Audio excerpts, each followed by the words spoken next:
Fukrey movie एक proper franchise बनती जा रही है और इस तीसरे पार्ट में भी अपन को ये बता दिया गया कि आगे भी कंटिन्यू रहने वाली है। ऐसे में as a franchise film maker को बहुत सी चीजों का ध्यान रखना पड़ता है, जैसे कॉन्सेप्ट का, कहानी के बताने के तरीकों का, क्योंकि अगर आपने ऑडियंस को इसी पार्ट में रोक के नहीं रखा तो अगले का क्या मतलब। और यहीं पर ही फुकरे 3 पीछे रह जाती है। अपन ये मूवी देखने जा रहे हैं क्योंकि अपन ने इससे पहले वाले 2 पार्ट देखे हैं जिनमें अपन को मजा आया है। हर एक चीज में इन्होंने अपन को अच्छे से हंसाया है, अच्छे से कहानी को बताया है, लेकिन फुकरे 3 ये काम नहीं कर पाती। क्या क्या नहीं कर पाती उसी की बात करते हैं, जिनमें सबसे इंपॉर्टेंट पार्ट होता है एक कॉमेडी मूवी का, वो राइटिंग, चाहे वो डायलॉग की हो चाहे वो कहानी की हो। और इस मूवी के डायलॉग में से अगर मैं 4-5 डायलॉग निकाल दूं तो बाकी सब बेकार है, ना मजा आता है ना हंसी आती है। वो बहुत क्रिंज फील होता है कि भाई इतना क्या करना हंसाने के लिए। वहीं ये मूवी कहानी के मामले में भी पीछे रह जाती है। यहाँ अपन को दिखाया गया है कि अपने फुकरे अब नॉर्मल सी जिंदगी जी रहे हैं, चूचा का वो डेजा वू यूज करके वो छोटे मोटे काम कर रहे हैं लोगों के। वहीं भोली राजनीति में घुसने का पूरा प्लान करके बैठी है, जिसके लिए वो इन फुकरों को ही भीड़ इकट्ठा करने के लिए बोलती है। लेकिन कहानी में ट्विस्ट तब आता है जब पूरी पब्लिक चूचा को पसंद करने लग जाती है, तो हनी के दिमाग में चलता है कि भाई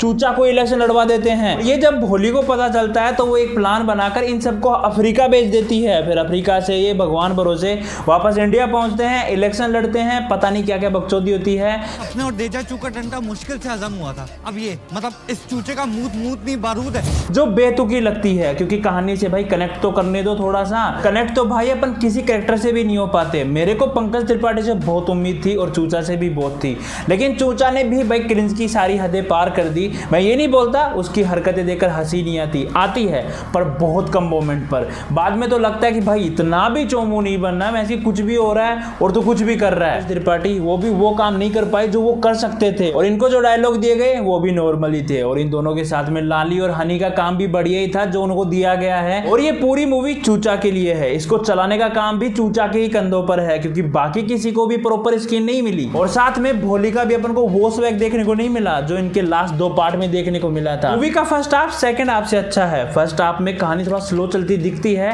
पर वहां काम चल जाता है, क्योंकि यहाँ हंसाने का काम अच्छे से हो रहा था, प्रॉपर नहीं पर अच्छे से हो रहा था। लेकिन सेकंड हाफ में अपन अगर क्लाइमैक्स को छोड़ दे, मैं पूरा प्रॉपर सही नहीं बोल रहा, पर क्लाइमैक्स को छोड़ दे तो बाकी तो कुछ समझ में नहीं आता कि चल क्या रहा है। भाई मतलब आप सर खुजाने बैठ जाओगे कि सच में चल क्या रहा है। इस मूवी का म्यूजिक भी बहुत नॉर्मल है, फर्स्ट और सेकंड के मुकाबले तो बहुत ही ज्यादा नॉर्मल। और यहाँ पर अपनी पुरानी मूवियों के ही सॉन्ग यूज किए गए हैं ज्यादातर, और जो नए हैं वो कोई मतलब नहीं है, वो आपको याद भी नहीं रहेंगे और ऐसा लगेंगे भाई जबरदस्ती डाला गया है। और बैकग्राउंड म्यूजिक भी प्रॉपर काम नहीं करता। देखो ये मेरे ओपिनियन है, मुझे मूवी कैसी लगी मैं बस वो बता रहा हूँ। भाई मूवी अच्छी भी लग सकती है किसी को। ओवरऑल ये एक डिसेंट कॉमेडी मूवी है जिसे आप आराम से इग्नोर कर सकते हो। और ओटीटी पर बहुत कुछ आ रखा है, घर पे बैठकर आराम से देखो, ज्यादा मजा आएगा। बाकी आप लोग बताओ, अगर आपने मूवी देख ली है तो आपको ये मूवी कैसी लगी। अपन मिलते हैं नेक्स्ट वीडियो में, तब तक अपना ध्यान रखना। धन्यवाद।